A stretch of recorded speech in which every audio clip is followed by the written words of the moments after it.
Guthiwada, how welcome Bonan, good evening and welcome everyone to this fourth in the Institute of Cornish Studies Diaspora Seminar Series. The last one was the Cornish Music Symposium at Lowenda, which is on YouTube to watch on the CNMA channel. So this series has been running since May this year, where we hear from people living in and working on and exploring our connections and shared heritages across Cornwall's overseas communities. So thanks everyone for joining us. Hope you're sitting comfortably. It's wonderful to have you with us.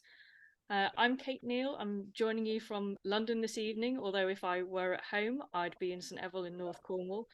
And if you fancy it, please use the chat function, as I can see a lot of you are, to say hello and let us know where you're joining us from. So we also have Joni Willett here, one of the Institute's co-directors, and we are really happy to be welcoming Ronald M. James, who will be talking to us about his work on Cornish emigrants to the USA and their folklore. Ron trained as a folklorist and has had a long dedicated career as a historian and writer. He's authored and co-authored many books and articles, including in 2018, The Folklore of Cornwall, the Oral Tradition of a Celtic Nation, which was published by the University of Exeter Press. And his new book, which I'm sure we'll hear a bit more about, is called Monumental Lies, Early Nevada Folklore of the Wild West, published by the University of Nevada Press. And that includes a chapter that discusses Cornish knockers and Tommy knockers. So we'll hear more about that a bit later. Many of Ron's articles are available to read and download from his academia.edu profile, which I'm about to post in the chat so that you can dig into them at your leisure. And in 2016, Ron was elected as a Bard of the Cornish Gorsedd in recognition of his work on Cornish immigration and folklore, and he took the bardic name of Cara Henwethlo, lover of legends. Just a little bit of housekeeping. Sorry, I'm just making sure that we admit everybody who's here to listen. We are recording this session so that people who can't attend can catch up. We'll upload the video to the Institute's YouTube as soon as we can. If you don't want to appear in the recording, then please turn off your camera.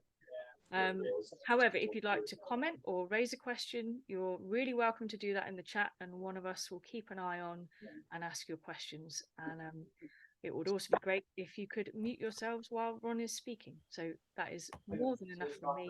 I'm going to hand over to Ron. Thank you so much.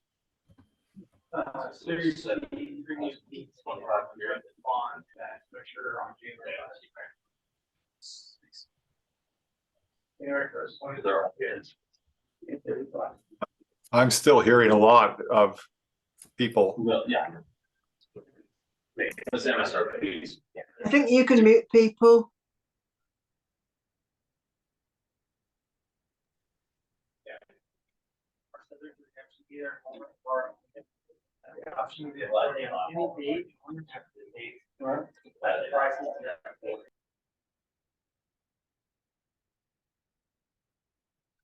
Okay, I suppose this is, Kate, is this my cue to proceed? And I'll go ahead and just jump right into the PowerPoint so that you don't have to spend too much time looking at me. I have much better looking slides, so we'll try this and do that. And I hope that that is an indication that you are seeing my first slide. In the wonderful program a while ago, we talked a lot about Grass Valley and Mineral Point, where the Cornish had the good sense to stick around and for generations. The Nevada problem is a little bit different. I was drawn to the Cornish, frankly, long before I realized I even had any Cornish ancestry, and that in itself is probably an aspect of the Cornish diaspora. My family had moved around so much that they lost touch with everything that was Cornish within them, and actually thought that I was raised believing that the name Chenoweth was Welsh. And it wasn't until I was talking with my old English instructor, and we were talking about the names in our family, and I mentioned that name, and he said, "No, that's Cornish. What are you talking about? That's not Welsh." And then he added that I didn't really seem to be Cornish, and that if I didn't tell anyone, no one would need to know. Well, I did some genealogical research and found out that there were just a lot of Cornish ancestors in my lineage, and I just had no idea. But that wasn't why I started all this. I started an interest in the Cornish long before understanding my own heritage. I was interested in them because they came to the mining West, and they made such an important impact on the region. And also, in a very specialized sense, I was interested in their folklore and how their folklore had managed to survive the transition from Cornwall to North America. So that framed what my interest. It wasn't personal. I'm happy to celebrate my own Cornish ancestry, but that wasn't why I got up to the topic. The topic had drawn me in on its own merits. But in Nevada, the problem is that the cycles in mining caused people to come and go in waves. And again, that's not something you necessarily saw so much in Grass Valley and Mineral Point in Wisconsin, Grass Valley, of course, in California. This, however, Nevada is at the heart of the mining West. And so it's not surprising that it did have a Cornish element. And if we look at our three miners here on this cage, just waiting to go down into the depths of a Nevada mine, the important thing to point out is that I don't know where they came from. I don't know who they are. I don't know where they came from. They could be Cornish, they could be Irish, they could be Portuguese. You just don't know. And that is a big problem when dealing with Nevada. It's so diverse. And of course, identifying the players is often very difficult. The story of Nevada actually predates the Nevada Territory. While it was still part of the Utah Territory, there was the discovery of the famous Comstock lode that set records for the discovery of gold, and then the realization that included silver. The prospectors who found it and were the original claimants were a mixture of what they called Americans from the States, that means from the East, and two Irishmen who were original discoverers. The man here holding the bridle is Henry Comstock. He's an American from back east, and he did all, as they often said, he did all the heavy talking while everyone else did all the heavy lifting. He talked his way into the claim and made sure that his partner, Emmanuel Penrod, was also involved in the claim. Now, when I first started looking at this, I assumed Penrod was Cornish, but it doesn't seem to be the case. He seems to be German. So we didn't even have a cousin Jack right at the very beginning. And that's very typical of the Intermountain West, mining West, because the Cornish were hard rock miners. They knew how to go in depth. The prospectors tended to be placer miners who were scavenging the surface and would locate an ore body that, if it proved to be substantial enough and could be developed at depth, could attract Cornish miners, but the Cornish would hold back. There was no reason to go to a place like this because ore bodies almost always pinched out. They never, I mean, never is the wrong word for it. They rarely went into any kind of substantial presence underground. And when they did, that was when the Cornish could arrive. And they knew, because of their international reputation as miners, that they could get very good jobs even after arriving late. Most miners felt very strongly that in order to cash in, you had to be one of the first to arrive. But the Cornish knew they could arrive late and still be employed in a prosperous mining district. So they weren't here at the beginning. They did eventually arrive. Significantly, here's the original claimants. Penrod, Winters, Osborne, O'Reilly, Comstock, of course, and McLaughlin, 2 Irishmen and the rest of them Americans. And like I said, Penrod was not Cornish, but it's significant that this was called the Comstock Lode. The word lode was an inheritance from Cornish English. It was part of the Western mining vocabulary. So even if the Cornish weren't the first to arrive, their vocabulary was. The diaspora included their vocabulary long before they even were there. Of course, eventually the Cornish did arrive. Again, we don't know about who these miners were, but statistically, some of them were likely to have been Cornish. The problem is always understanding who's who and identifying those people. This is a Comstock shift photographed around the mid 1870s. And by this time, of some 5,000 miners working in Virginia City and neighboring Gold Hill, about 1,000 were Cornish, and about 2,000 or 3,000 were Irish. So the Irish were really dominant. They came from the Kerry, the Castlebarra Peninsula off of County Cork, and that's the same geological formations that appear in Cornwall. So they had the same kind of background in hard rock mining, often working under Cornish supervision, but they understood the field, and those miners from Ireland came west, just like the ones from Cornwall. But when I did the research into these people, I found that they were very different in their adaptation. Trying to determine who was Cornish, of course, is very difficult, because in the census records especially, they rarely label themselves as being born in Cornwall. They will say that they were born in England. Now, we don't know, of course, what they said to the enumerator. It's very possible that they told the enumerator they were born in Cornwall, and the enumerator would have drilled down and said, well, where's that? And eventually they would have put down England, or they just simply said England, because identification is always a problem.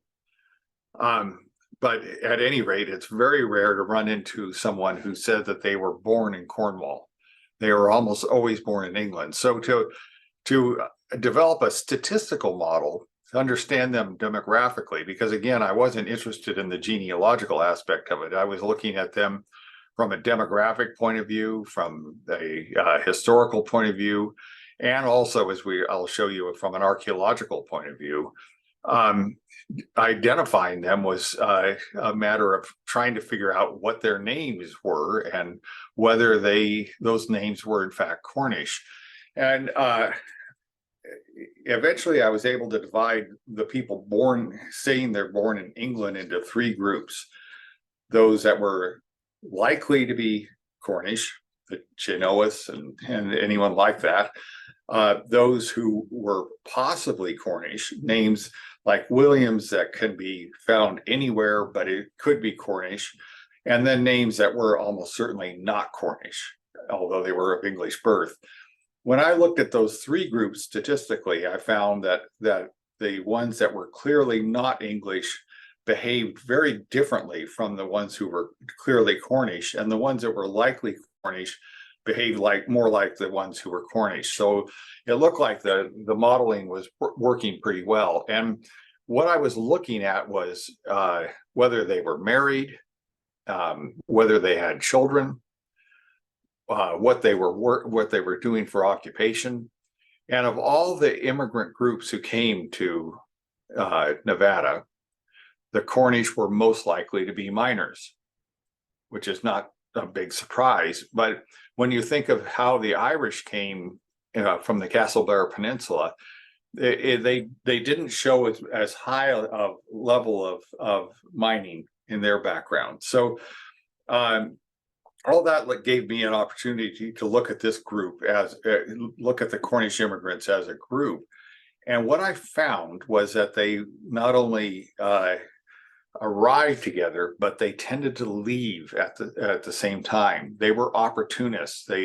They were traveling and working the international mining frontier, and they would go as soon as the mines failed. The Irish did not. The Irish tended to stick around. They lingered, and we see that pattern yet today, so that there are several families in Virginia City today, with the population at pinching down. When these miners were working, it was approaching 25,000. By the middle of the 1930s, it had dipped down close to 300. So an enormous bottleneck in their population. And yet today, there are 6 or 7 families that have Comstock roots going back to the 1860s. They are almost all Irish. The only time there was one fellow I knew, and he's now long gone, Kenny Rule, who was clearly Cornish. And I asked him, I was real excited about that Cornishman still living in Virginia City. And it turned out that the only reason why he had a grandfather who married an Irish woman. And she said, "We're not going. You can go, but we're going to stick around."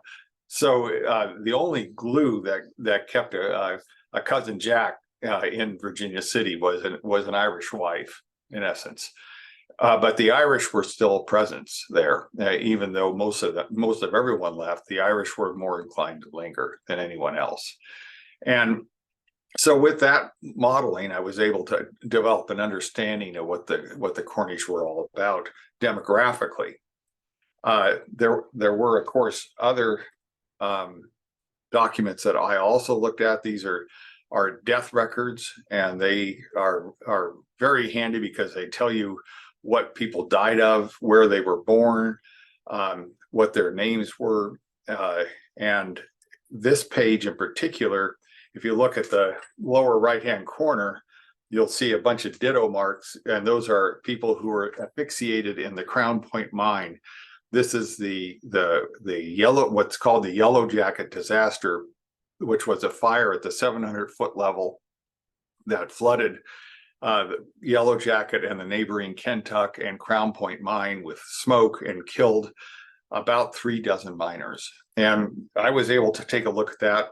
One of my articles that I do have posted is on who these people were, and it turns out that about a third of them were Cornish, a third of them were Irish, and a third of them were other people, largely what they would call Americans. And if you look more closely at this, you'll see some of the problems we have with this. At the third line there, we have James Bickle, and he is listed as being born in Cornwall, so that's handy.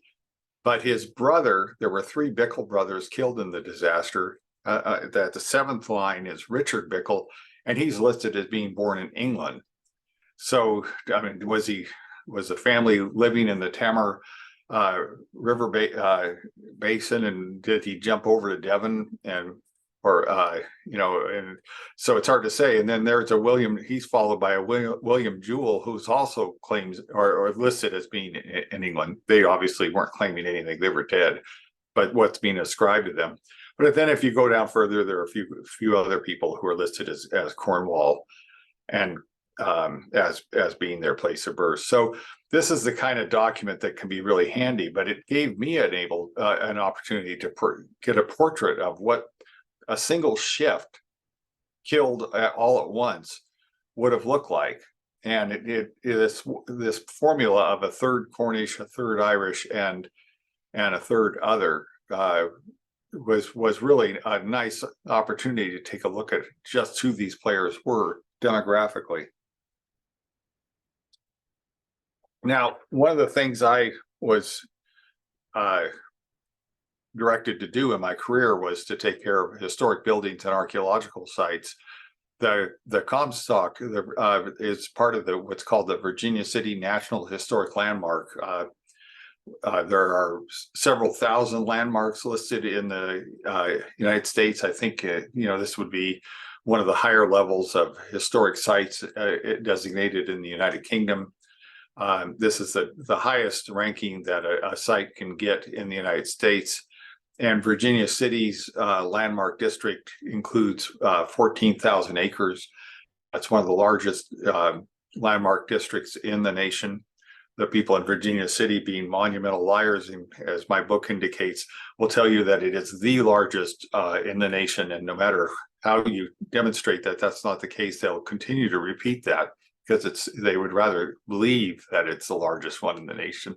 But one of the problems is that it's also the building stock, the historic building stock, is less than half of what it was originally. And there's a lot of abandoned buildings, there's a lot of abandoned land. And people are coming in by the thousands as tourists. And for decades, they came in with their shovels and dug up archaeological sites. So we've been working very hard up on the Comstock to try to demonstrate that if properly taken care of, the archaeology can yield a great deal of information and that it's of use to the entire community and shouldn't be just sold down the tubes for somebody with a shovel just looking for a bottle. And so one of the things I did with my analysis was to try to find places where various occupation groups lived and where various ethnic groups lived. The Irish, again, were very tidy. They lived in two distinct Irish neighborhoods. The Chinese were very tidy. They lived in their very particular neighborhood where they lived. Other people tended to scatter. They were less easily pinned down. African Americans were scattered all over the place. Other groups were the same, Germans and Italians, French, all of them scattered. The Cornish weren't much better, but I did find that they lived in a very specific place.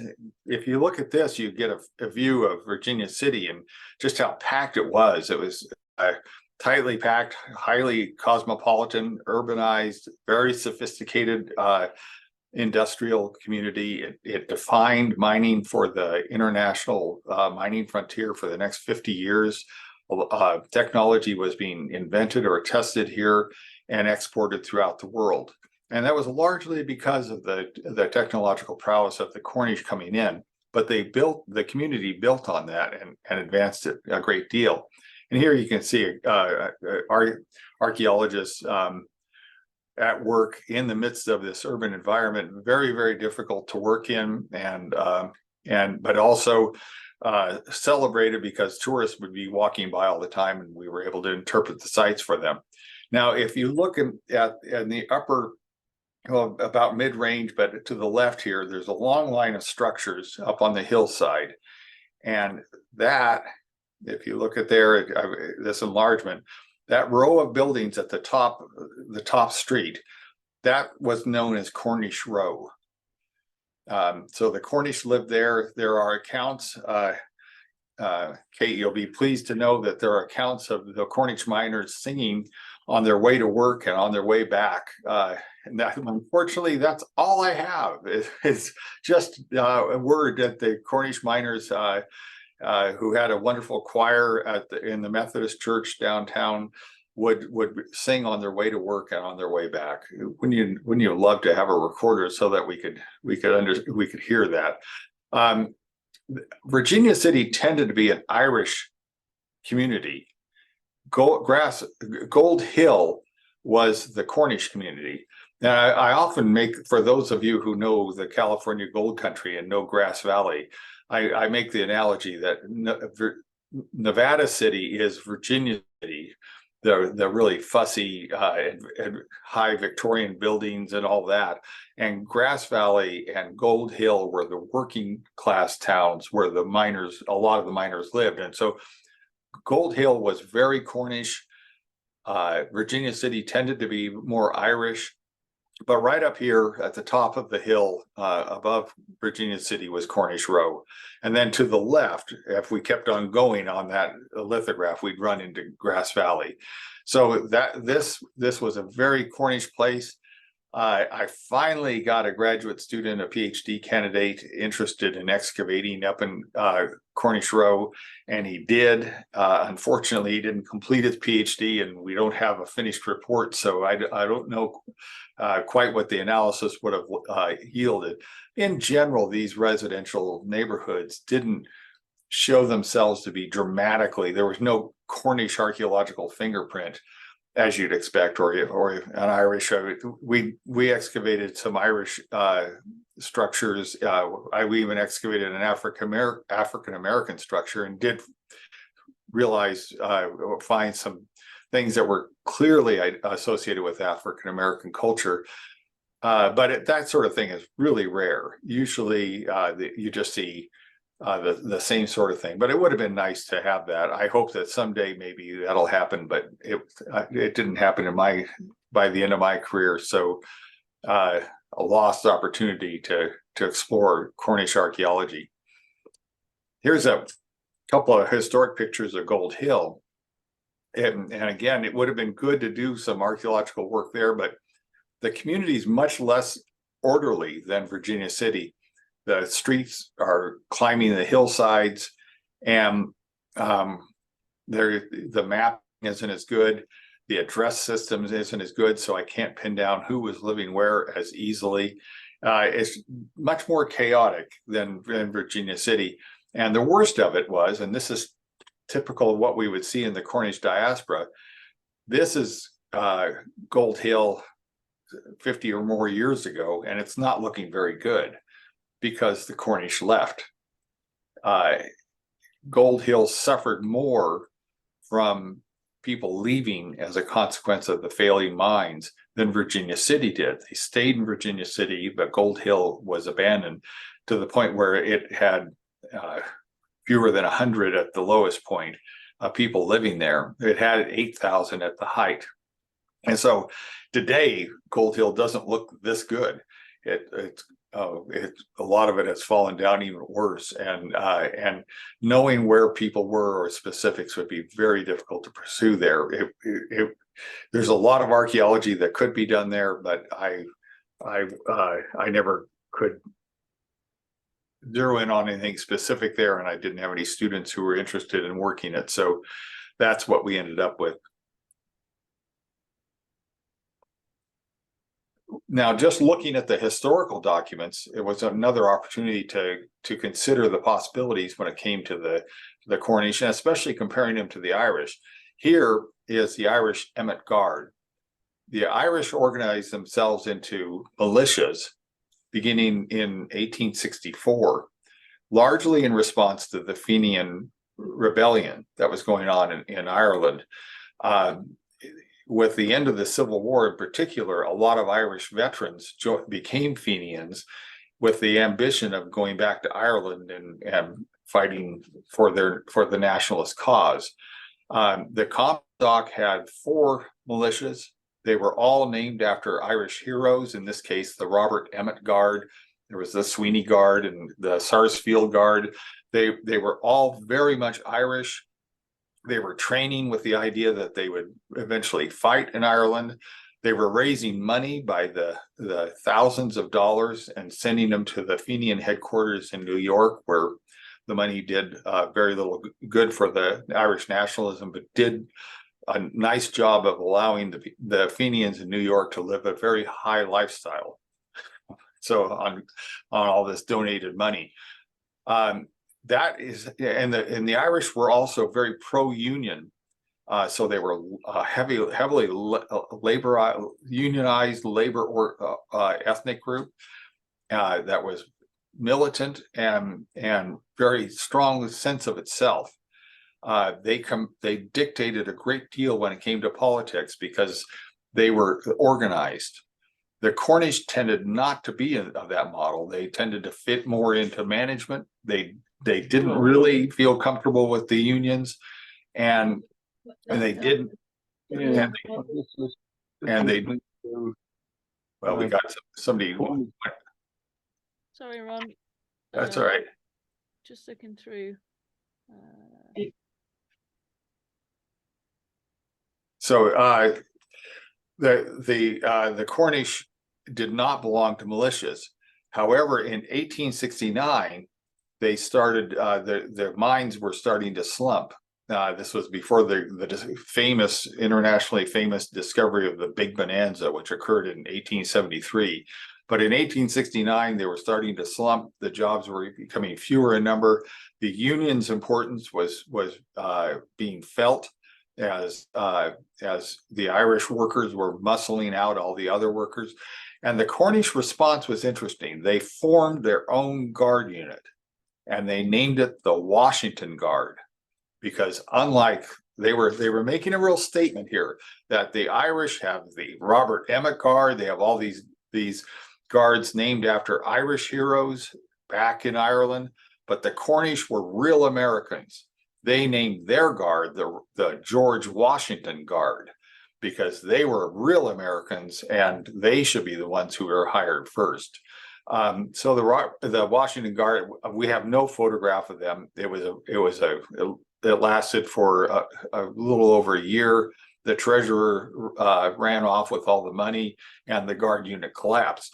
But it was an attempt by the Cornish to compete with the Irish at their own game. That was never going to be the game that the Cornish were going to win. However, they won on the level of management and having the good reputation as skilled workers, and it didn't help. It didn't hurt that they were Protestants, they were Methodists, as opposed to the Irish Catholics that had their own group that drew their own animosity from various people in the United States. So that was how some of the historical portrait of these people, and it was a matter of self-identification. The Cornish came to identify themselves. I'm going to back up just a minute, if you don't mind. The Cornish identified themselves as Cornish. And like my old English professor told me, if they didn't tell anyone, no one would have to know.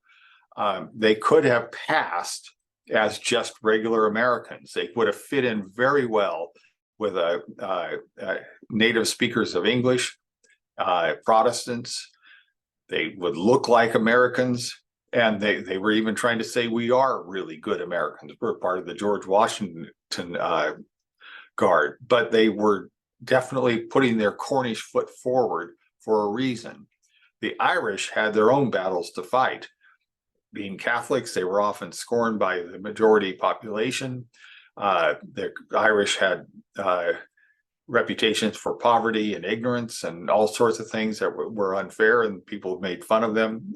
So on the ethnic ladder, they tended to rank lower for most people, but they had less choice in the matter, where the Cornish had a choice to be ethnic, and they did choose to be ethnic.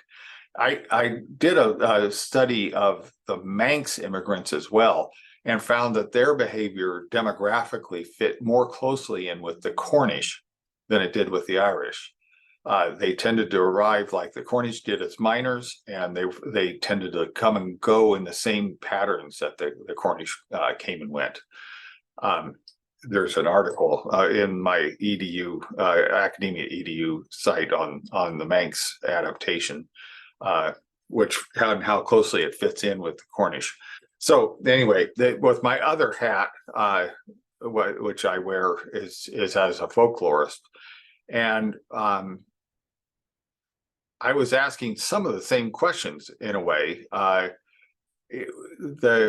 demographic studies, my historical studies indicated that the Cornish had a unique fingerprint in those regards, historically and demographically.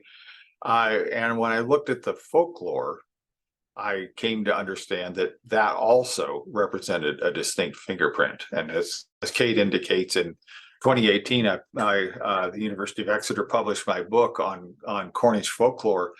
It tended to focus more on Cornwall than any of its neighbors.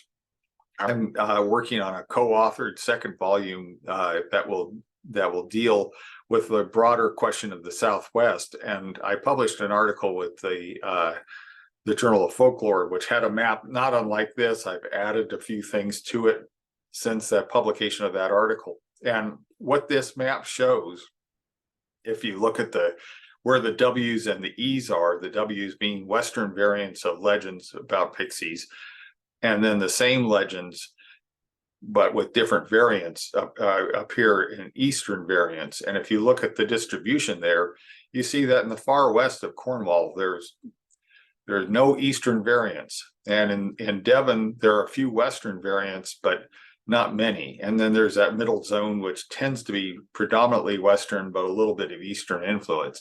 And what this tells me is that there was an opportunity for some diffusion across the border. But when it came to the far west of Cornwall, nothing was diffusing there. They were getting their legendary material from elsewhere, and I surmise that it might have been from maritime contact with other people. But it certainly wasn't a matter of diffusing from England west to the west of Cornwall, thereby demonstrating that Cornwall is not part of England. If you pardon that little digression, that's part of developing a unique fingerprint of the Cornish with regard to their oral tradition.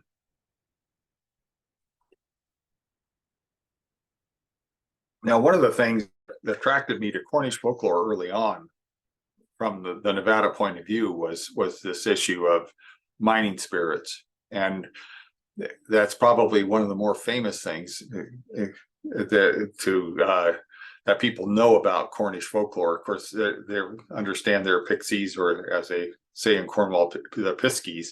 And their knockers, their underground mining spirits, are in essence piskies that are just simply underground. That's part of an international tradition throughout Northern Europe of what they call social supernatural beings.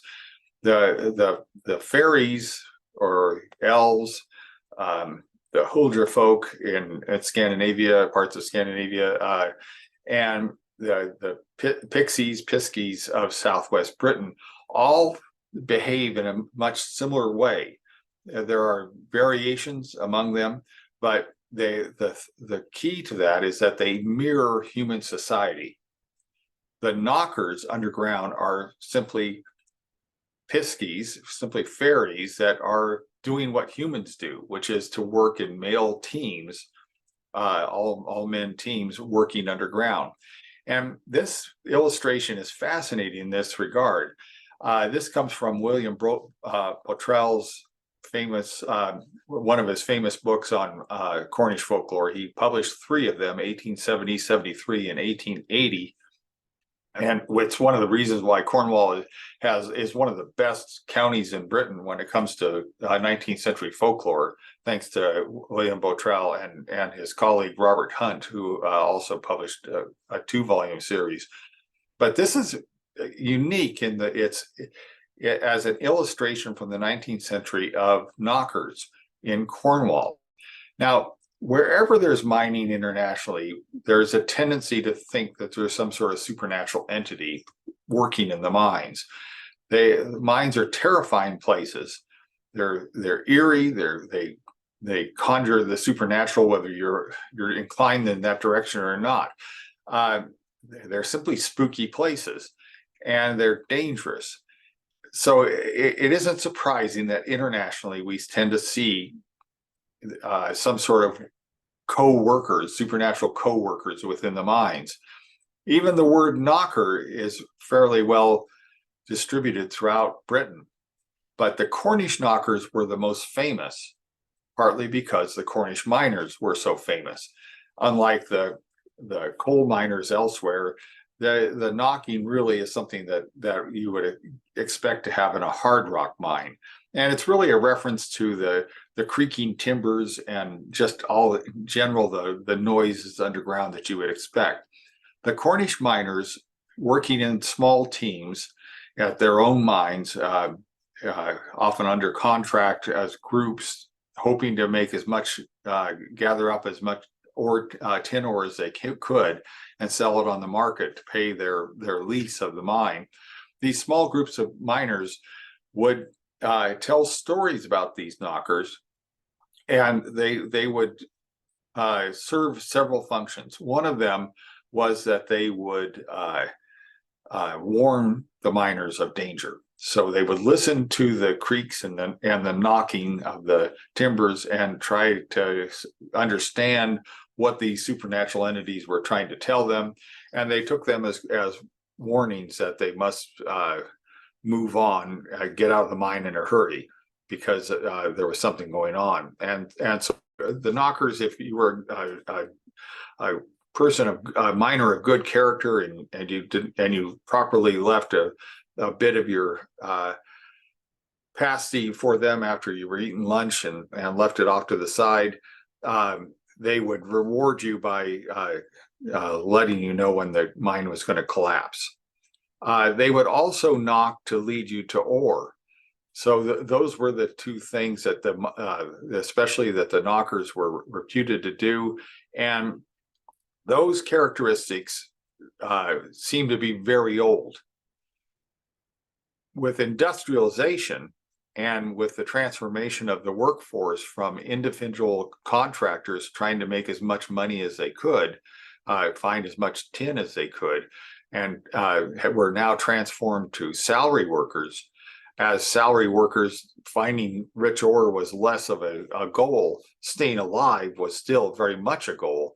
And the knockers tended to knock less frequently when it came to directing them toward ore, but instead their knocks were regarded as simply warnings of danger. Now, throughout Northern Europe, people told stories, legends, dealing with these kinds of supernatural beings, whether on the surface or in the mines or elsewhere. And they were part of the regional folklore. When they immigrated to North America, there was another story of what you brought with you. The Cornish brought their skills, their tools, and their terms. There's a great 19th century American book on mining terms, and it very nicely tells us where the origin of each term is. So some of them are Spanish, coming to North America by way of Mexico. So we all know about the term bonanza, because it was a very famous television series, meaning a mine or community in flush of good times. The reverse of that, another Mexican Spanish term, borrasca, meaning that the mine is on a slump. So that was part of the international vocabulary that miners used. Many of the words that they used were Cornish, because the Cornish miners had such prestige. They also used Cornish tools and Cornish skills. That everyone looked to the Cornish to solve how to deal with an underground environment and the milling process once the ore was out of the underground, and to stay alive in the process, because any industrial work is dangerous and people lose their lives or their fingers or other parts of themselves, and you want to stay as whole as possible. And the Cornish seem to have the skills to do that. So people look to the Cornish for their skills, their tools, and their terms. The Cornish also brought their folk beliefs, as people do internationally. That's nothing particularly shocking. Throughout North America, there are enclaves of Scandinavians who told stories in the past about trolls. The Nova Scotia is very famous for its collection of Scottish fairy lore that did a pretty good job of surviving the process of immigration. All North Americans know about Irish leprechauns, but there we see something different.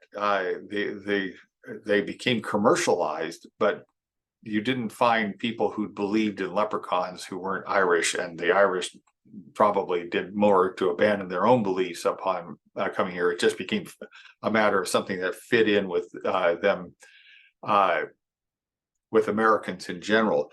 But in the case of the knockers, they transformed in a very peculiar way, and I don't know of a good counterpart to this in North America, of taking a supernatural being from Europe and embracing it in the way that the Tommyknocker was embraced.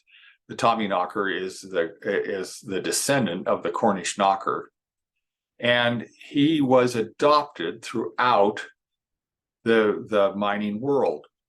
In 2007, I was given a presentation on Cornish folklore in Nevada, and there was this old fellow who, when we got to the topic of Tommyknockers, he insisted, as I'm always so glad to hear this, insisted on telling us a story. And his story was about his encounter with a Tommyknocker. He had been drinking heavily and had decided to go into one of the deeper semi-abandoned levels of the Golconda mine in central Nevada and to sleep it off. And he was awakened by knocking. And he knew it was a Tommyknocker. He was terrified by it. He said his father, who was a miner, had told him about Tommyknockers, and he said it just scared the hell out of him. And so, pardon my expression, but I had to tell something like as he told it. And I thought, oh, this is brilliant. And once again, I thought, here we have finally the survival of Cornish culture. And here is this descendant of Cornish immigrants telling this wonderful story. And I said, did your father come from Cornwall? And he said, oh, no. He came from the Azore Islands. He was Portuguese. And he was telling a story about Cornish Tommyknockers, and had embraced it for 2 generations and had nothing to do with Cornwall. That kind of diffusion of a belief in a supernatural being from an immigrant group to other groups is basically unprecedented in North America. As a belief, the leprechauns diffused. We have them on children's breakfast cereals, but that doesn't mean belief. The belief has nothing to do with it. Here we had a surviving, thriving European belief system that had diffused from the original immigrants to other people, and that brand of the diaspora from throughout Europe is really unprecedented. Again, the Cornish may have eventually left, but their cultural imprint lingers. So it's a very peculiar situation where you often have people in the greater European diaspora come to North America, and then generations later, grandchildren are trying to reclaim some of their heritage and trying to find out what their grandparents' experience was all about. But here, the Cornish, most of them have gone. This isn't Grass Valley. This isn't Mineral Point. They came and went with all the other miners, but their culture lingered, and that's really unprecedented. And so here we have 2 examples of Tommyknockers in modern commercial art as an ongoing expression of how that motif is still used. In Idaho Springs, Colorado, we see Tommyknockers Brewery with their logo of an elfin miner. You can tell he's elfin because he has pointed ears. One of the questions I had and tried to settle with my most recent book, Monumental Lies, was how this whole interplayed with the Tommyknocker in the mind of the miner with ghosts, and tried to sort that out. How elfish were they? How much were they just simply ghosts? Here we see a clear indication that we're dealing with ghosts. In fact, if we look at this, our little clay figure here, both Cornwall and the American West have descriptions of miners creating these little figurines and then leaving bits of food in front of them to appease the Tommyknockers, or in Cornwall, the knockers. You're not doing that for a ghost. You don't leave food for a ghost to try to get the ghost to behave well. You leave it for a fairy, of an elf or a pixie in this case. So they went back and forth between leaning toward being pixies, leaning toward being ghosts. But while our example of from the brewery in Colorado of a pixie-like minor knocker, Tommy knocker. Our other example is of Tommy knocker as an emblem of an Irish pub in Virginia City. Why Irish? Because it's a pub. And so they're playing off a stereotype of the Irish immigrant experience. And of course, Virginia City being largely an Irish town, it still, yeah, the local sons and daughters of Erin from Reno come up and paint the street green every St. Patrick's Day in anticipation of the big St. Patrick's Day parade. It still remains part of their local Irish heritage. But here we see that the Irish community has adopted a Cornish mind spirit. The descendant of the Irish of the Cornish knocker has now become Tommy knocker, a Tommy knocker, and an emblem up for an Irish pub.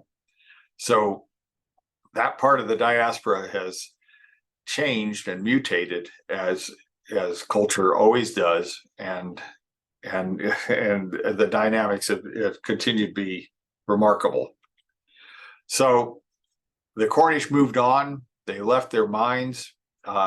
They left their culture. They left their terms, their skills and their tools, and they moved on in the international mining frontier as part of their ongoing diaspora. They did not tend to sink roots the way the Irish did. The Irish felt that they were exiles from their own homeland. And when they arrived here, they said, enough is enough. We're sticking around as long as we can. And the Cornish said, no, we're going for the next good job. We're miners first, and we're not going to lose those skills just because the mines have depleted. So they moved on. The Irish took up other occupations. The Cornish took up other places to live. And that was the contrast between the Cornish and the Irish, and it has left Northern Nevada with a strong living Irish legacy and a less strong of a Cornish legacy, although it continues to linger in the most peculiar of ways. So anyway, those are my slides. I hope all that makes some sense, and I would welcome questions, because that's always the best way to figure out what's up and what's down. So I'm going to exit out of this, or I'm going to stop share. That's what I'm going to do, aren't I? There we go. Am I back? You're back. Okay. Thanks so much, Ron. It's been fascinating to hear about this Cornish history in the Midwest and their folklore emerging and evolving. We've had some questions and comments that go back a few slides to earlier in the talk. So if any people recognize their questions, feel free to jump in. But Jocelyn Murgatroyd asked, while we were looking at the excavations that you mentioned, what were the items that were clearly associated with African Americans? I think you mentioned.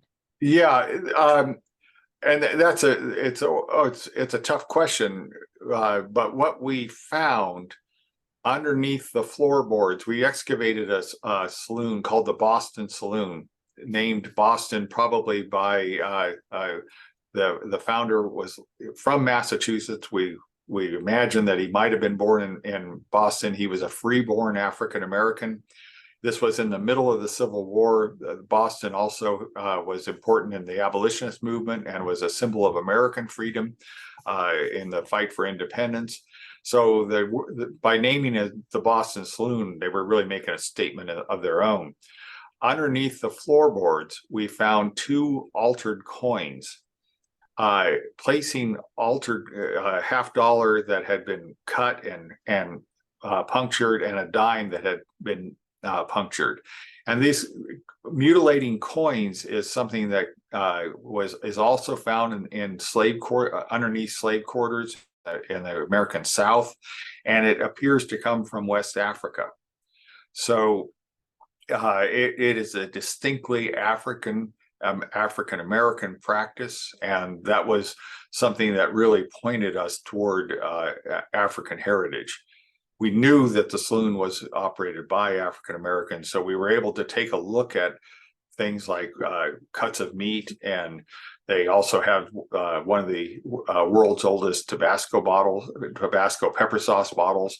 I always told my students, if you ever get in a time machine and get to go back in time, go to that bar to eat. They have the best cuts of meat, and they have Tabasco pepper sauce. You can't go wrong there. I would not recommend that you go to the Irish pub to eat. The cuts of meat just weren't as good, and I think you'd be much more welcome at the Boston Saloon. But underneath it, unbeknownst to all the customers, was this magical practice hidden for good fortune. That is fascinating, and yeah, what an amazing sort of picture you're building up of this town at this time. Jocelyn also asked when the mines were, what years were the mines you were discussing active, and actually Steve Knight, who's in the chat, jumped in to say that 1860 to 1880 were the main years of production. Mining was still active in the 1920-1948 period, but costs went too high. After World War II and gold did not increase in value, minor mining still exists at nearby American Flat, but extensive mining within the Comstock historical site is not allowed. So we've kind of had a question and answer. Is there anything? Yeah, I'm not sure I'd agree with that last part. The mining is allowed. You can't prohibit it. The Comstock Mining Incorporation has been mining, and they've opened up mines and they've been processing at American Flat. It really is a function of the value of the ore and the value of the gold and the silver. Your own backyard could be an ore body if the price goes up high enough. It's just a matter of whether it's worth processing all that soil to get the minuscule amount of gold that's there. The mines did thrive from 1859 to roughly 1880. They slumped. They picked up again in the first decade of the 20th century, but they were famous for that 20-year period from 1859 to roughly 1880, when they produced an astounding amount of bullion, gold and silver. Unlike Grass Valley, and especially Grass Valley, where there was a gold mine that lasted over a century of productivity that allowed Cornish miners to linger and live out their whole careers there. The 20 years was remarkable in the mining West. Usually mining towns came and went within a few years, but that 20 years allowed for a lot of stability. It didn't last forever. And although there were resurgence of mining, the slumps were profound. And they also resulted, within that 20-year period, there were slumps. There were periods of bonanza and borrasca, and that resulted in people coming and going constantly. So I ran into a Cornish family, and we didn't even talk about Cornish women, so my apologies, but they're even more difficult to identify because of married names, and you don't know quite what we're dealing with when a woman is married to a miner and has a Cornish name. Was she born in Cornwall, or was she born in England, someplace else? And when she lists her birthplace as England in the census, we don't know. But I found one family that were Cornish, and their first child was born in Cornwall, the second child was born in Bolivia, the third child was born in California, and the fourth child was born in Nevada. And then they left. So within those children was the biography of that family. And it was floating along the mining frontier because of the cycles of bonanza and borrasca. Even on the Comstock, with 20 years of productivity, there were slumps, and that resulted in people coming and going. So having somebody who was there in 1860 and still there in 1880 was relatively rare. Oh, fascinating. What an amazingly international family you just mentioned. Now, Mike, I can see you've got your hand up, and I was just about to come to your comment. Do you want to make it? You'll need to unmute yourself if so. Yeah, I'm working hard on the unmuting bit. No, I was just contributing that. I do have a question for Ron, though. and that is that did you encounter any other vernacular culture in parallel with the tales of Tommyknockers? For example, traditional songs or folk tales or any other vernacular sort of expressions of Cornishness? Oh, I wish I did. No. I have that one reference to Cornish singers. They and people talk about the Cornish singers at the Methodist Church, but they just, I know I don't have that. I don't know what happened with the stories. It doesn't seem that they brought their stories with them. They brought their belief with them, but not their stories. Okay, yes, But, yes. but to be fair, if I might, for all the Irish who were there, the same is true of the Irish. Yes, the comment I put up was that the first recorded instance that I know of knockers being mentioned in Cornwall was in 1848, when Robert Hunt had gave a lecture to the Miners' Institute in London, having been working in Cornwall since about 1830 or thereabouts. But of course, the belief in little people underground in mines has been around for a very long time, and it was mentioned by Agricola in the 16th century, and he gives a little description how they're about 2 foot tall and tend to throw stones at miners and are generally perverse. I know people like that, and you can see that the character of these little people in the mines has kind of evolved, but it also seems to be international. It's there in Germany, it was there in the Harz Mountains, it's there in other places in Europe as well. They're not called knockers, they're given other names. And they've probably been around since the time of the Ring of the Nibelung or something like that. I think it's probably much older than that. But like I said, it's international, and I think we can extrapolate that whoever went underground sooner or later imagined that the mine was being populated by something like that. And it would be easy to imagine that a pan-European belief system was being adopted in the form of the Tommyknocker, except that everyone pointed to the Cornish and said that the Tommyknockers descended from the Cornish knocker. They didn't name the Cobalt, the German version, or the Welsh version. It was always a reference to the Cornish knocker. So although it is international, it was something that maybe a lot of people could recognize, but they all embraced the Cornish version and then adapted it and called it the Tommyknocker. I understand that, and I completely agree that the Cornish immigrants were definitely the conduit for that particular version of this piece of folklore. Thanks, Mike. We have another few comments and questions, so if you don't mind, I'm going to keep going with them. Ron, we have a comment from Mike Kiernan, who works on the Cornish diaspora very closely, and he says, in my database I find about 200 named individuals in Story County, about 83 in Gold Hill, and the rest in Virginia City. So Mike, I don't know if you wanted to say any more about that, or if you might like to get in touch with Ron. I'm sure we could do that if you wanted to. I'm just looking through to see if you're muting or unmuting, but if not, I will carry on because we have more questions. Jocelyn, who asked a question earlier, wanted to know why they are called Tommyknockers as opposed to just knockers.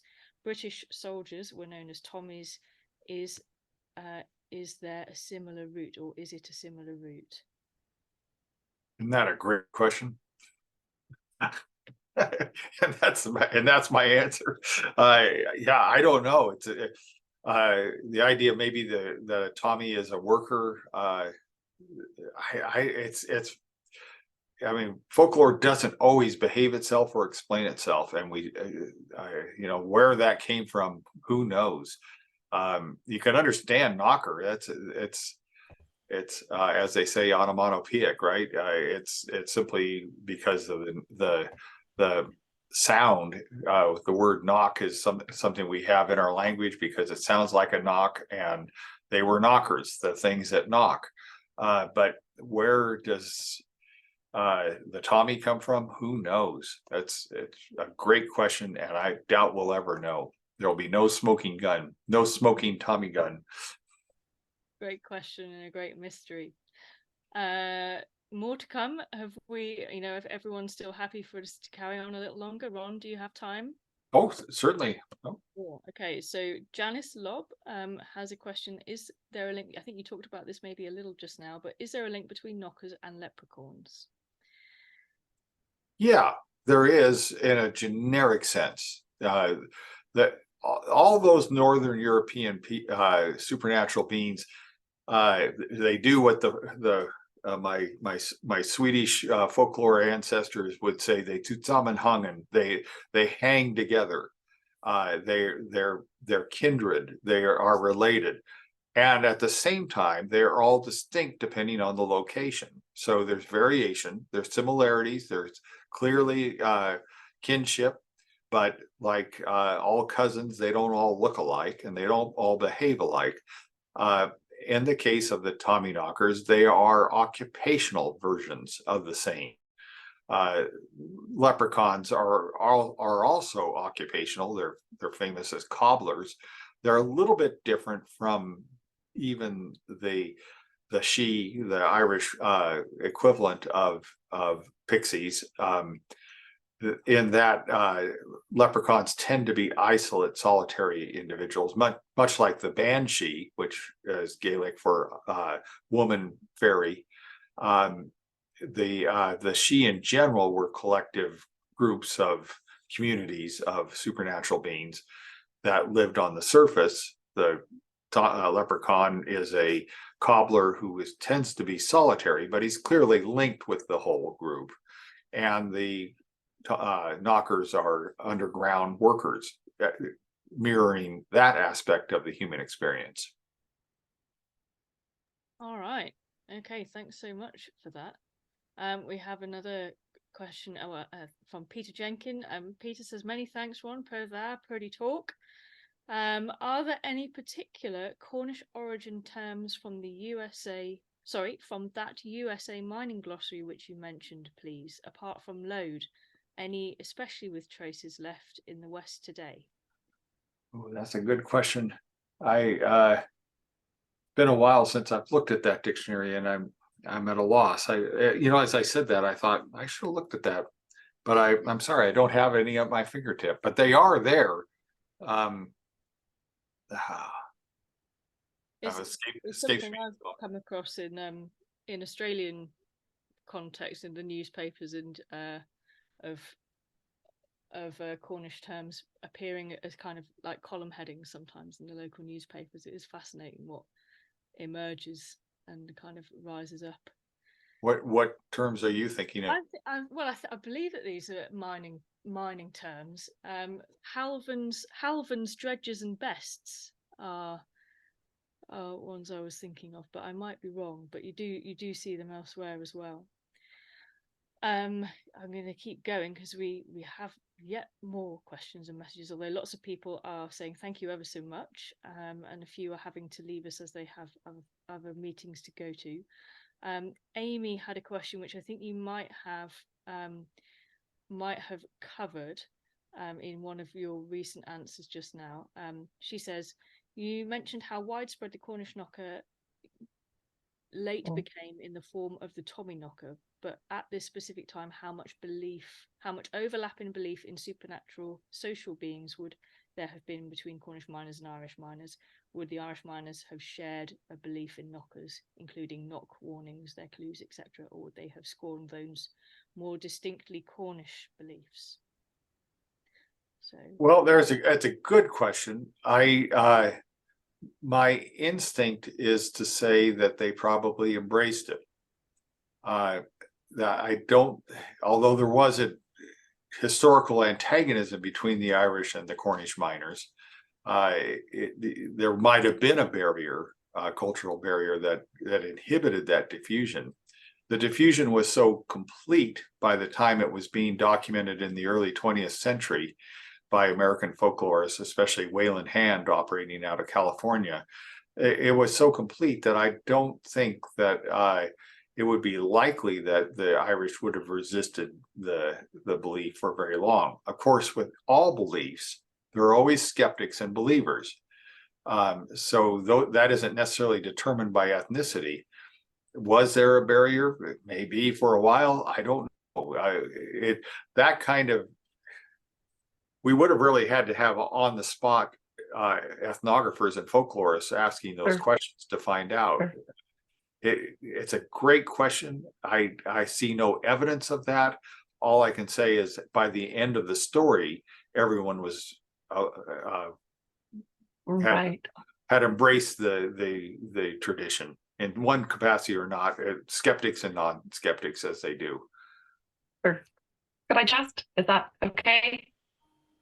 Yeah, sure, go ahead, Amy. As a follow, what prompted me to ask was because, you know, you mentioned how the Irish and the Cornish had these other sort of distinct like identity routes going like at that time, you know, via religion, and the Cornish identifying more as Americans and all that.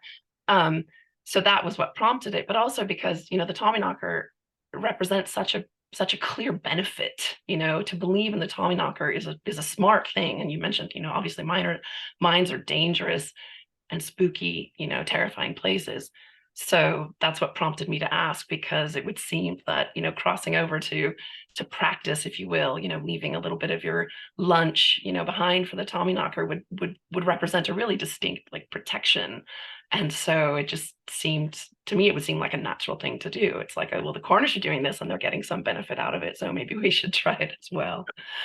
And I think we actually even look at it in kind of a functional way. I don't necessarily like functional analysis of folklore, but it actually does function if you think about it, that if you believed that the knocking in the mines was a supernatural message, as opposed to just kind of the industrial background noise of being underground. But if you thought it might be a supernatural message, you're going to pay more attention to it. Paying more attention to the sounds of the mine might be a very good thing to do if you want to survive. So it actually was very practical. It had a practical aspect to it. But miners also had beliefs that you weren't supposed to whistle underground. You know, is that functional, or is it just a belief? And the reason why you don't want to attract the wrong supernatural beings. That's also why you don't whistle at night above ground, because whistling in the dark, as they say, as the expression goes, is a bad idea because it will attract supernatural. Is that functional? Well, I don't think so, unless you can imagine that whistling might attract muggers or something.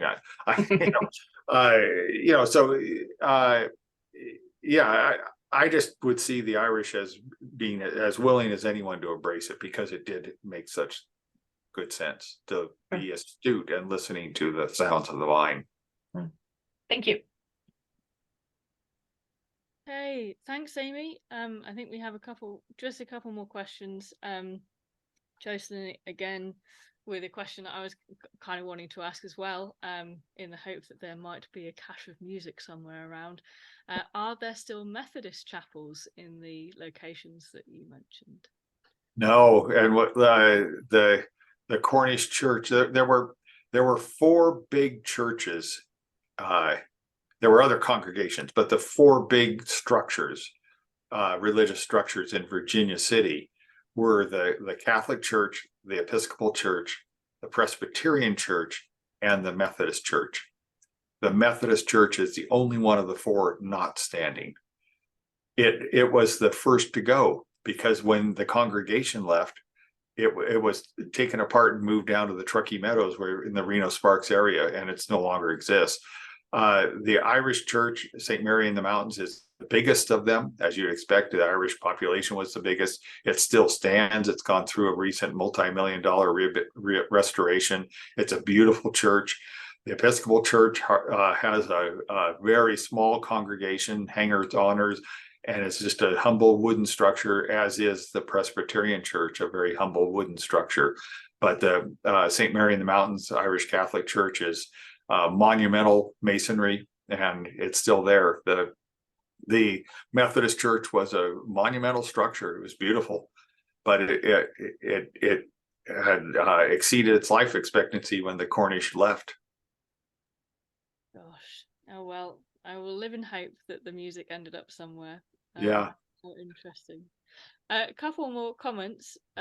Julie Tamblin has come up with that sticking tommies were candles, a terminology for candles, which I hadn't come across. Sticking tommies were candles used by miners, which I hadn't heard. Have you? Is that the candlestick holders were called tommies, or the candles themselves?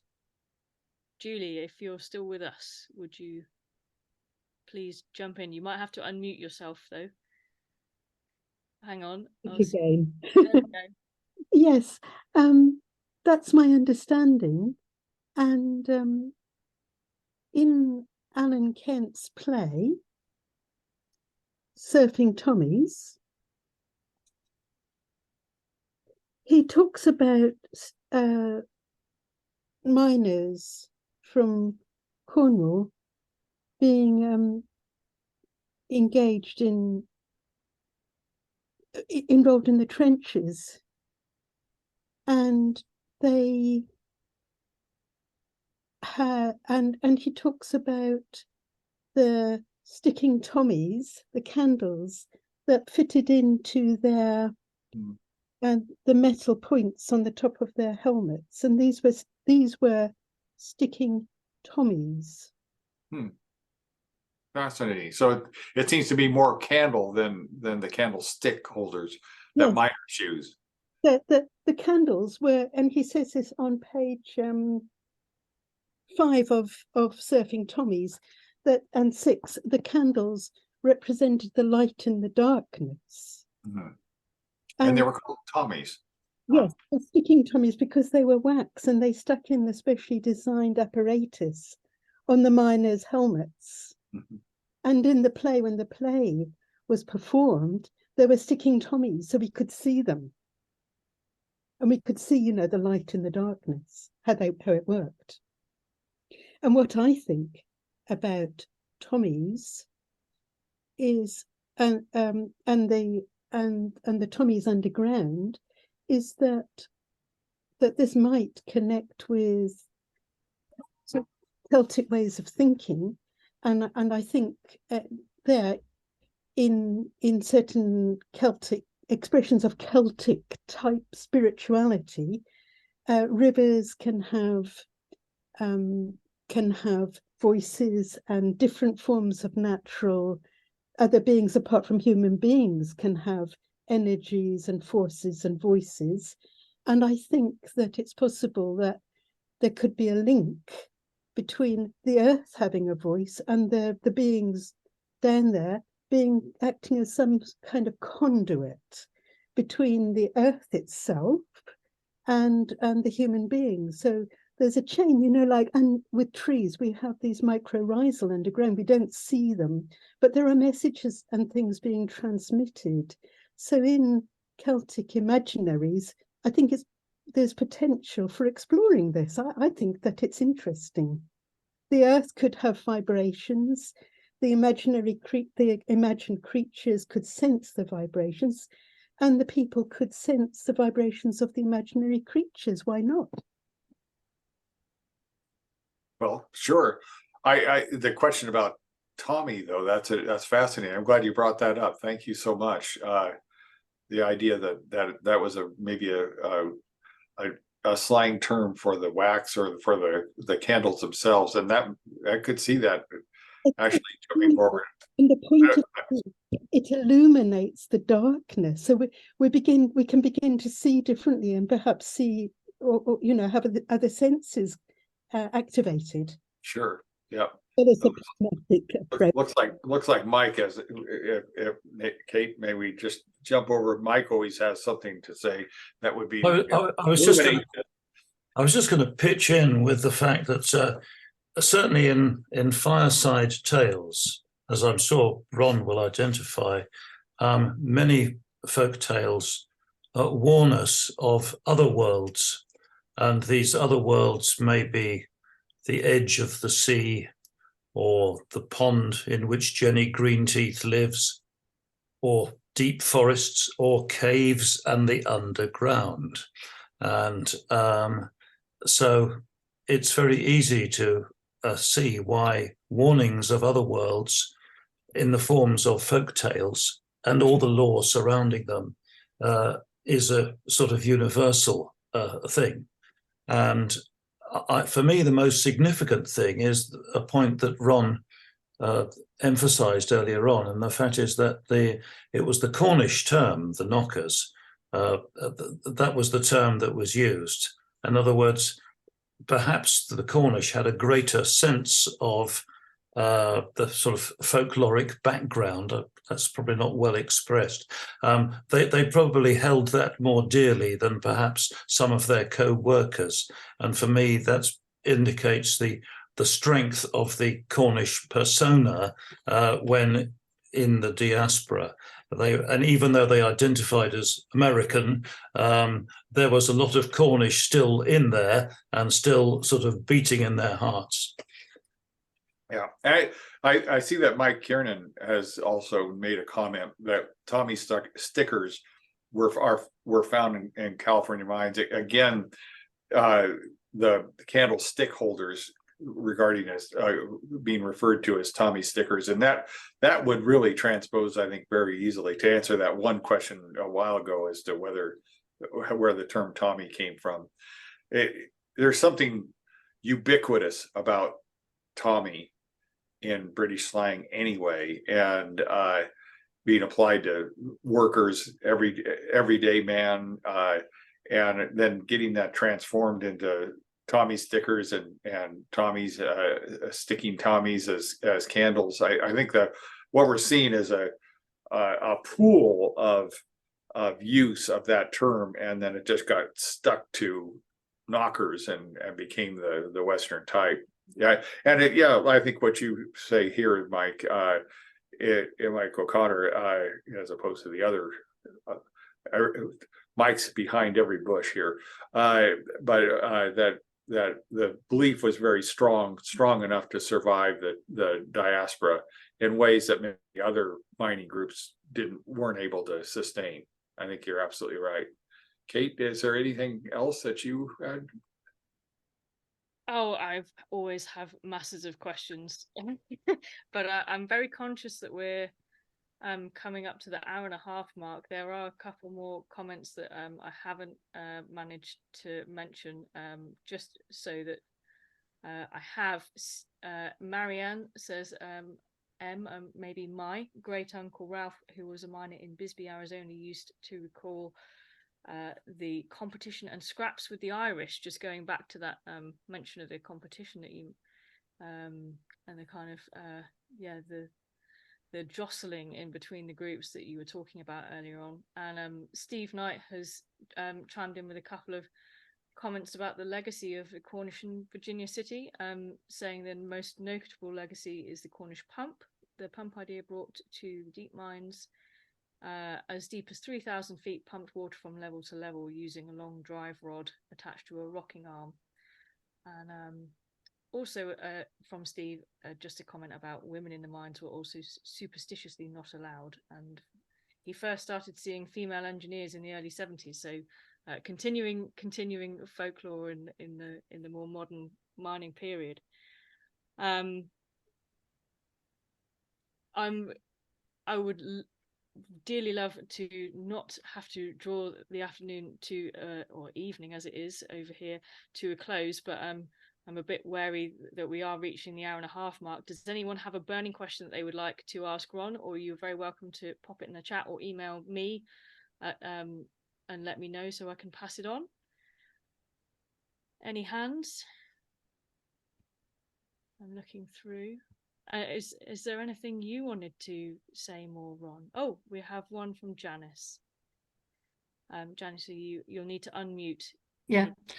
Yeah, I was just wondering if you'd kind of swapped notes with Leslie Trotter, who wrote and did her thesis on the wives left behind, you know, the married widows of Cornwall, as she called them. Yes, yeah. No, I've never communicated with because she has sort of instances of women who weren't in certain censuses but then reappeared, so they might have been in America, for instance. Sure. And also children, you know, Cornish children who had a place of birth, which was obviously somewhere where minors were, where the wife had been, and so on. So it might be quite worth swapping notes, as it were, to see if any of the women who you know, you don't know if they're born in Cornwall or whatever, actually have any kind of references back in Cornwall when they're not in Nevada. Right. Yeah, I know. I know of her work. Yeah, she very nice work. I never have communicated with her. I probably should. Good point. I'll have to pursue that. I also see a question as to whether I'm still with the University of Nevada. I retired from state service in 2012, and I haven't taught a class at the University of Nevada since then. We have moved to the Midwest. I live in Iowa now, and have been teaching lecturing occasionally at the University of at the state of University of Iowa. And but no, I'm not at UNR anymore. So to answer that question as well, just one final point I would make is that folklorists have often thought of diffusing traditions as sometimes the oldest, like dropping a pebble in a lake and seeing the rings spread out, that the oldest ring is the one that's furthest away from the point of impact. And I think it's Gage McKinney in the last talked about, was it scalded cream as opposed to clotted cream, and how they called it scalded in Grass Valley, and people in Cornwall didn't understand why they did it. It was the oldest term. And the fact that the Tommyknockers were once again leading miners to wealth, a very old tradition that was forgotten in Cornwall, is an indication of how this diffusion can sometimes result in older traditions surviving out in the hinterland. And I think we see that evidence over and over again in the diaspora, and I think that's one of the charming things about what the wonderful work that the Institute of Cornish Studies is doing out of Exeter. So thank you for hosting this, Kate and Joni, and your work is great. It's brought together an international community and allows us to have this exchange of ideas. So thank you very much. Oh, well, it's such a pleasure, and it's very kind of you to say. We've really enjoyed having you to speak, and this discussion has been fantastic. So thank you from all the institute, and I'm sure everyone on the call, to Ron, for your time and effort in preparing this for us. I've really enjoyed it. I'm sure we all have. So thank you so much. I just want to echo that, Kate. It has been such an enjoyable evening. It really, really has. Thank you so much. It's been great. And thanks, Kate, for sharing so beautifully. Doing my little best. Well, just before everybody does go, just to let you know, we are in discussion for the next diaspora seminars, which are likely now to be in the new year. So do keep an eye on the Institute's Facebook and Twitter accounts for news and updates on those. And we hope to be bringing you another one very soon. But once again, huge thanks to Ronald M. James, and very much looking forward to reading the new book. That's it from us. Have a lovely rest of your evening, everyone, and we'll speak to you soon. Thank you. Good evening. Thank you so much. Bye.